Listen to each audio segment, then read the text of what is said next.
Tatlo ang sugatan sa karambola ng tatlong motorsiklo sa C5 Katipunan sa Quezon City.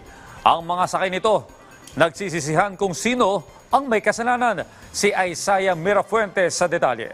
Isaiah?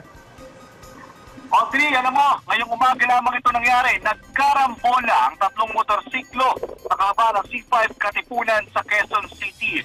At ang tatlong rider ng mga motor na ito, sugatan.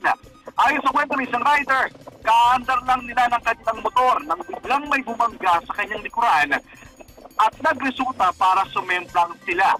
Ang kasna ng mga oras din ng kanyang misis at papunta sana sila sa palengke.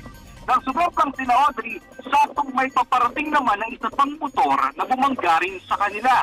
Kaya ang ending, tatlong motorsiklo ang nagkarambola. Ngunit ayon sa unang rider na bumangga, biglaan daw na lumabas ang motor na nabangga niya at wala rin daw itong ilaw. Ngunit kwenta ng rider na nabangga, nakataas daw ang kamay ng kanyang asawa na senyales daw na siya ay nilipat ng linya.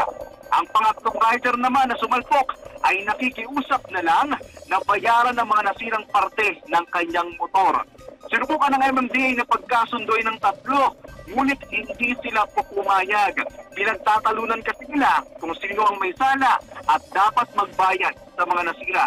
Kaya dahil dito, dinala ang tatlo sa Traffic Sector 3 sa Katipunan upang investigahan. At yan muna ang latest update dito sa Quezon City. Balik mo na sa iyo, Audrey.